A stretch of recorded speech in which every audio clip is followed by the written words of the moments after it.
3 powerful letters to give new meaning to substandard living conditions, representing a time many veterans wish they could erase from their minds. Well, tonight in an exclusive ABC News 4 Extra, a look inside the diary of a World War II airman. Here again, once again, is Sarah DeMarco introducing us to a Charleston County deputy carrying on the legacy that his grandfather left behind.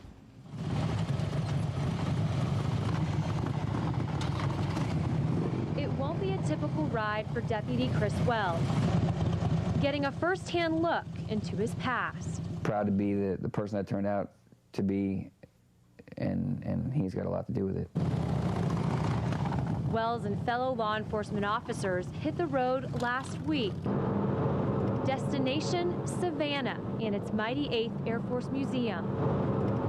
The reason for the trip? I think that would mean a lot to him. I know it means a lot to my dad and me. Wells, who spent 4 years in the Air Force, is third-generation military. His dad, an Army man, and Grandpa, a nose gunner in the 15th Air Force 454th Heavy Bombardment Group based out of Charleston. It really helped me understand what our family went through. And on this day, the day-long trip, a tribute. We don't do that enough. We are so preoccupied with our own lives and our own situations that we don't really think about the fact that we are free and able to do that because people have dedicated themselves and sacrificed to keep that freedom. Chris's grandfather, a man of very few words, but what Horace Wells didn't say out loud, he wrote down. I remember looking at the diary, and I was like, you know, this was in Germany in a prisoner of war camp that my grandfather kept. You know, it gives you chills just thinking about it, you know. Mr. Wells's diary, an account of the 374 days he spent as a prisoner of war. The only thing he would say was he was a prisoner of war. He wouldn't say how it happened or what he experienced or anything. Once tucked away in a drawer, a delicate piece of history now to be preserved in a military museum. Sub-zero weather, substandard clothing, malnutrition, and people, anything extra they had, they were just tossing off to the side of the road because it became such a burden to carry. And my dad just kept the diary and I don't think I would have been carrying any extra weight along the way, but he just wanted to hold on to that, so I'm certainly glad he did. The drawing, the phrase, a first-hand account of the day Wells's B-24 was shot out of the sky over Yugoslavia. You know, I've seen some stuff being a police officer that scared me, but not near as much as I guarantee you what my grandfather went through.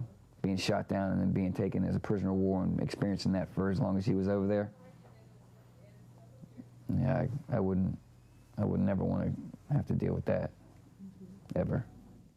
Horace Wells was stationed at Stalag Luft 3 for almost a year.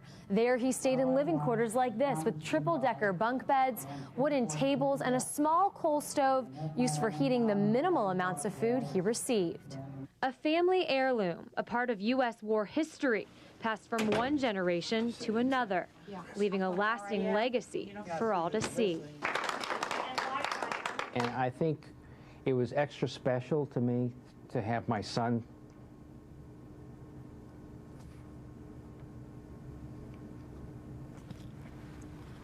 It was a very touching moment. Mm-hmm. And to have my son bring it down, and what he's done with his job and stuff like that, and it just seemed very special to me to have it treated like that. In Savannah, Sarah DeMarco, ABC News 4. Horace Wells was liberated April 29, 1945. And tomorrow night at 6 o'clock, the story of another airman still living to give his own account of life as a prisoner of war. It is not uncommon for men of war to keep their stories to themselves. But one man's words are now helping others understand and experience many of us will never have to face. Tonight in an ABC News 4 exclusive, Sarah DeMarco introduces us to a man who jumped out of an exploding bomber and lived to talk about it. He talks about it without trepidation. That is the ME-109, a model of an ME-109, which is 3 of those shot my bomber down. describes it so clearly, it seems like yesterday. The day I when was you were shot down, I was bombing the railroad yard in Budapest, Hungary. 62 years later, it still brings him to tears. And all the Germans that where we'd come through before marching as POWs and being hated by the Germans, they all had white flags hanging out the window. Herman Cranman set out to put his experience on just a couple of pages. He finished at 280. You can't explain everything that occurred. You can't even come close to it. Cranman flew in a B-24 just like this one. He actually sat at the seat in the front of the plane where he could see just about any and everything coming towards the bomber. He needed 50 completed missions before he could return home, but he was shot down on his 34th. Probably one of the worst moments of my life. Hanging there, and that you leave an airplane that's making all this noise, 4 engines blasting away, and wind rushing through you, and all of a sudden you're hanging in a parachute in this perfect quiet, not a sound anywhere, and you're swinging back and forth on the cords of the parachute, and it's an eerie feeling. One brush with death led to another. He now faced the enemy face to face as a POW. The war for Cranman was just beginning. We headed out in the middle of the night in the teeth of a blizzard, sub-zero blizzard, very cold. All 10,000 of us. A chill he would feel for 289 days. Freedom came April 29th, 1945. And I saw a line of GI trucks. There must have been 1,000 of them.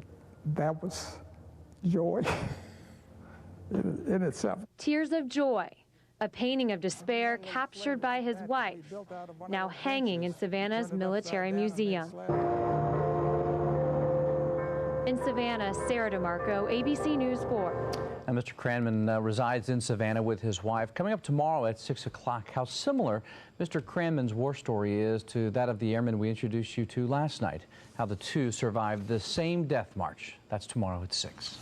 Tennessee. Earlier this week, we introduced you to 2 POW survivors. And tonight, 50 years later, the family of Horace Wells and Herman Cranman finally meet. What's more, Sarah DeMarco tells us in this ABC News 4 Extra how the 2 airmen, well, they may have crossed paths years before. Both in the 15th Air Force, both bombing Southern Europe, both shot out of the sky and survived. I escaped an exploding bomber, blew up after I jumped out, and hanging there over enemy territories is very difficult to contemplate. The day he went down, July 14th, 1944, over Hungary. Did he do 3 months earlier, Horace Wells bailed out of his burning B-24 over Germany. Just to think about, what he experienced, flying mission after mission after mission, and then, the fear and terror he probably went through when they got shot down and got held captive. Oh my gosh. Mr. Wells didn't talk about his experience. He let his drawings do the talking. Over 40 years, he might have said 100 words about what happened. And for me to question him and try and get any information, it was just very difficult. He just was such a modest person. It wasn't until Robert Wells read Herman Cranman's book detailing his own experience during the war that Wells began to really understand what his father went through as a POW. Wells found so many similarities between his father's diary and Cranman's personal accounts, he began to question if the two knew each other. So I would go to the diary and I would read a passage in the book and I would say, I think I've seen that. And I would go to the diary and I would look it up, and it was really surreal how close everything matched. More than 30 matches. The two were 2 buildings apart at Stalag Luft 3. The two documented the same things, the same pies made of rations, the same prison camp slang, the same march. Everything just basically matched at the point of the march, and my father apparently was about half an hour behind Herman in the column when they were being marched from one prison camp to the other. A meeting of 2 men barely missed, leading to a meeting generations in the making. I brought back some some memories. You can't say fond memories of POW life, but it's memories that of an experience that you've had that you don't want to take again, but it's one that you gain a lot from. One making this Wells proud to serve his country, knowing what his grandfather endured.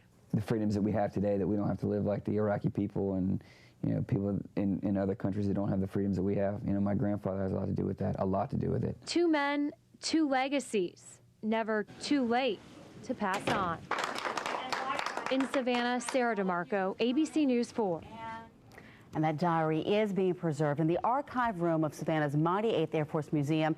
It is available by request. And if you'd like some more information on the museum as well as Cranman's book, just log on to our website. That is www.abcnews4.